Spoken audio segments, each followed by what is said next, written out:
Welcome back. Let's look about how to compute Numpy array. Look about this example. Let's create a random array as we did before with 10 elements. What would be a plus 1 in this case? A is an array with 10 elements. When you plus 1, what does that mean? If A is a single number, we know that's plus 1, but look at this. That means broadcasting. The 1 actually become 10 ones. They were adding to every single element of A and add them together. So we have a new array with 10 elements with all the increment of the original one. Let's look about another case where we have A and B. They both are 10 numbers. Okay, so A and B random. So when we say what A plus B, because A and B are both arrays with same size, so we're able to add them together at the same time. So what you see is it's called element-wise computing. All the elements are added together in this case. Okay, let's look some examples here for Numpy array computing. So Numpy array, we know that's the universal functions, and we call the universal functions in Numpy, and also called U functions. You see, we have a lot of functions in Numpy. Start with np dot, and these are functions. You will see later on we have a lot of calculation function in Numpy array. We just you can define how do you calculate them. They have predefined function, and also you can define your own function. And there's one thing that's very interesting in Numpy array computing is also called vectorized operations. And you can think about vectorized operation, meaning is it's all the numbers are calculated without any order, and they can be calculated in parallel as happen at the same time. So for example, if you say x plus 1, you adding 1 to all those elements in this case, and they don't execute it one by one. They executed in so-called vectorized operations, which means it's adding the 1 to all of them in parallel if ever possible. So you don't see anything that coming from left to right or right to left. It can happen at the same time. Okay, so let's look about this example. We have np.arrange. If you haven't seen this before, this means that we create a list of number, the whole numbers, starting with from 0. You can also specify where it starts, and all the way to less than this number. So what do we have is from 0 all the way to less than 10. So this is the x. We have 0 all the way to 9. And you can also give a specific number. Let's say I want to from 2 to 10. So it will show all the whole numbers from 2 all the way to less than 10. So in this case, we have actually 8 numbers. But if you don't see the first number, you just have one number, that means it's always start from 0 by default. Okay, let's look about this. Okay, so the add one, as I said, is just adding 1 to all of those. Same as subtract. If you want to x subtract 1, you can see everyone got subtract by 1. So you have -1, 0, 1, 2 based on the x. And if you don't like this function, U functions case, you can use mathematics formatting. You see, use this plus operator. So we write it like use math, right? It's same. They are exact same as you do np.add. You can use x plus 1. So same, we got exact number from those. And the compiler, the Numpy, will actually find out they sense they're same. So they don't really, they just calculate exact same way. Same as x minus 1. You can also say x times 2. You see everything be time doubled. Or x divided by 2. Everything is divided by half. So you can actually convert from integer to float for you. You can see -1, negate, right? Everything from positive number to become a negative number. And you can use the np.abs, that is absolute function to convert everything from negative back to positive. Okay, so there's another function I'll introduce you. It's called linspace. It's actually called create a linear space. The linspace means linear space. The return evenly spaced numbers over a specified interval.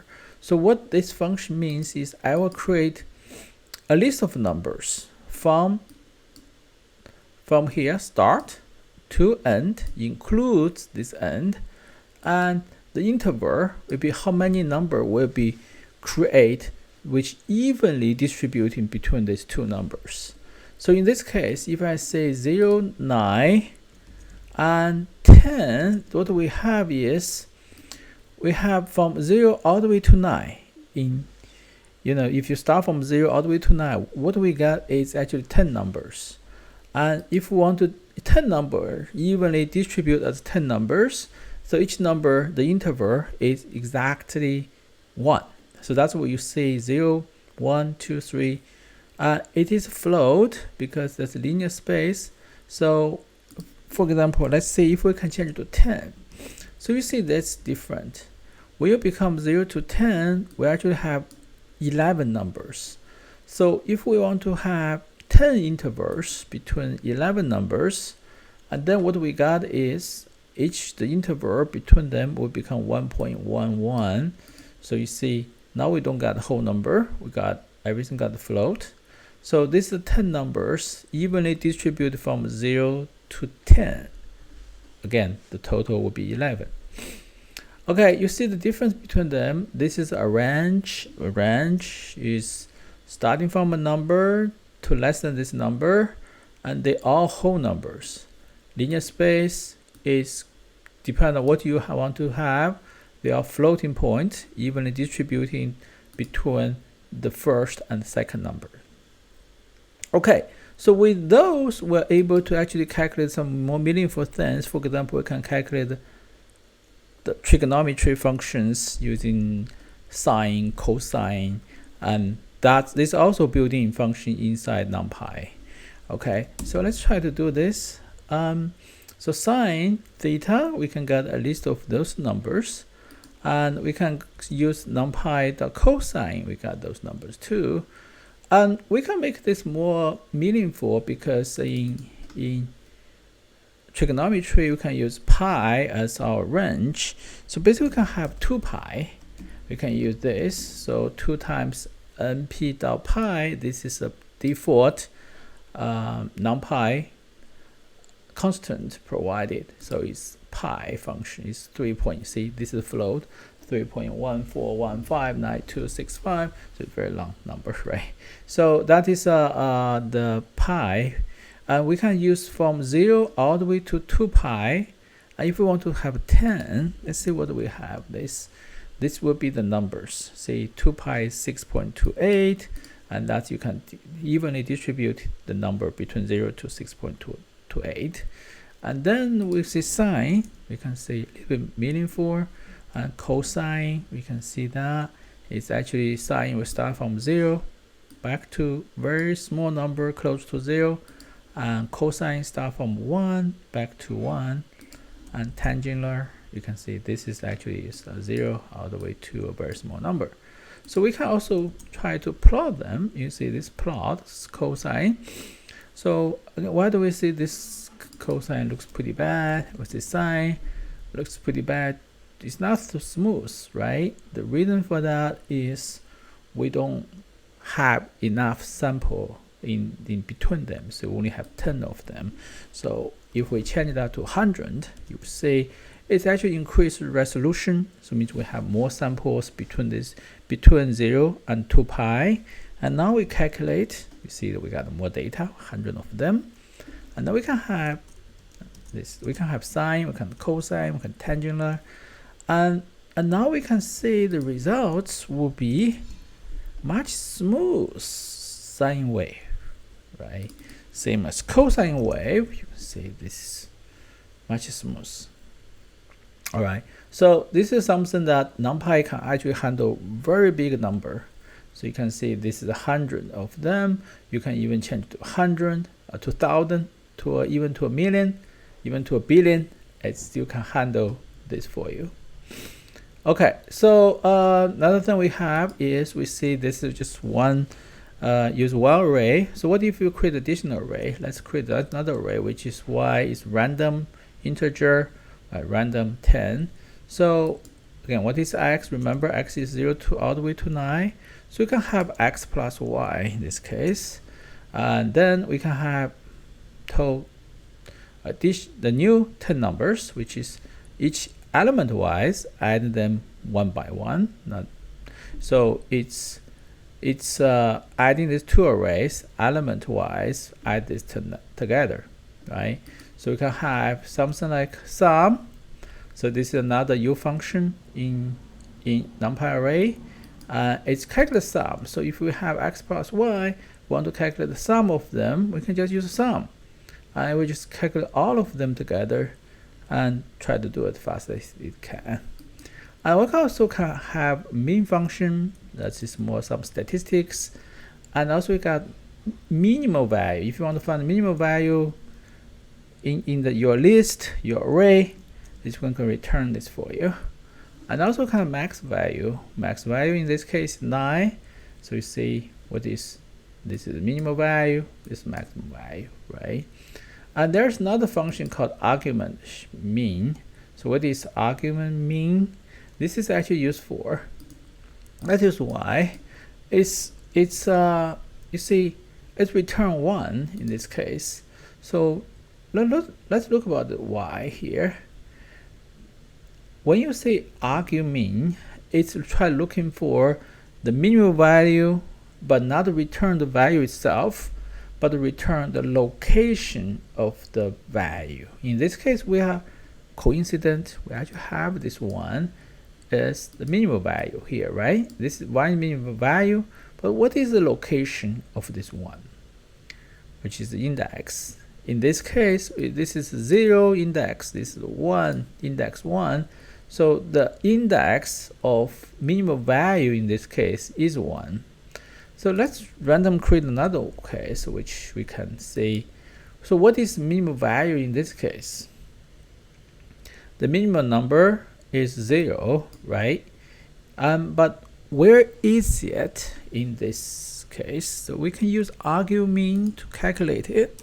So argument that returns 7. So that means it's on the index 7. So you say 0, 1, 2, 3, 4, 5, 6, 7. So this is the index 7. That's the location of minimum value. So you can say, we can also say, what is argument max of that of y? The max is 9 in this case. So 9, the location of 9 is 3 in this case, 0, 1, 2, 3. So that is tell me the location of this. All right, so you can have argument mean, argument max. Okay, so we can say when you're adding x and y, y has to be same shape, same size, so that they can be adding together. But somehow, if you do something different, like say your x shape is 10, that's just 10 elements in here. But what if I create a random y, which size will be 10 by 1, which means in this case we have 10 rows. Each row has only one element. So it is different as x, right? X is only one row, has 10 elements inside. But if you create a new one, it would be 10 by 1, which means it has 10 rows, but each row has only one element. So the dimension, the shape is different. And it is how do we add them together? Can we do that? It's actually, it can happen if you adding x plus y, because in this case you can imagine this is 1 by 10, one row, 10 elements inside. This 10 row, one element inside. So in Numpy, if you're adding these two together, they will try to matching with the 1. If you have the shape is 1, it will try to mapping with the another array shape. Okay, so it's 1 mapping with this 10, this 1 mapping with this 10. So at the end, what you have is 10 by 10 array. It's just adding one number to all the element in that array. In the first array, all the row, I tried adding them.